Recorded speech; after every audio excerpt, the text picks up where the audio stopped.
Guys, কেমন আছো সবাই? আশা করছি প্রত্যেকে আছো ভালো। আর তোমাদের ভালোবাসা আমি এখন অনেক সুস্থ আছি। তো আগের দিন আমি তোমাদের বলেছিলাম এই যে বড় পার্সেলটা এসেছিল এর ভিতরে কি আছে, চলো সেটা তোমাদের আনবক্সিং করে দেখাবো।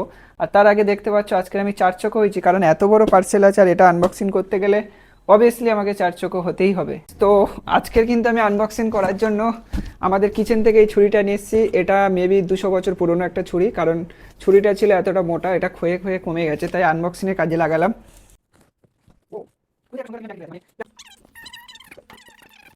এখন এই প্যাকেজিংটা খুলবো, দেখা যাক এর ভিতরে কি বেরিয়ে আসে। ওয়াও, সো চলো, বুঝতে পারছি এটা কি। দুকাটি ব্র্যান্ডের একটা স্নিকার শু। তো এটা আমার একটা ড্রিম ছিল, ফাইনালি কিন্তু সেই ড্রিমটা স্বপ্ন পূরণ করতে পেরেছি। আর দুকাটি ব্র্যান্ডের দক্ষিণা কত হতে পারে তোমরা জানো, আমি সেটা বলছি না, তোমরা কমেন্টে জানিও এই স্নিকার শ্যুটার দাম কত হতে পারে। এবার এর ভিতরে অ্যাকচুয়ালি মশলাটা কেমন দিয়েছে সেটা দেখায় তোমাদের। ওয়াও, সুন্দর কিন্তু খুললে, দারুণ। চলো।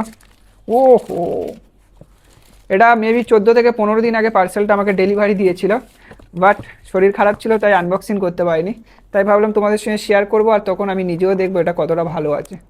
যাই হোক, খামটাম এখন সাইডে থাক। এই হলো মশলা।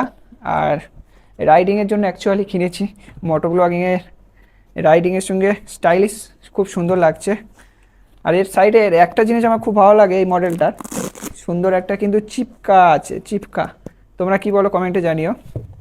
ওয়াও, ব্ল্যাকের ওপরে একটা হোয়াইটের বর্ডার আছে। আর এখানে দুকাটি বলে হোয়াইট লেখা আছে, এখানে যদি রেড হতো না এটা সুন্দর লাগতো। তোমাদের কেমন লেগেছে এই স্নিকার শ্যুটা কমেন্টে জানিও। আর ভিডিওটা যদি ভালো লাগে একটা লাইক করে দিও।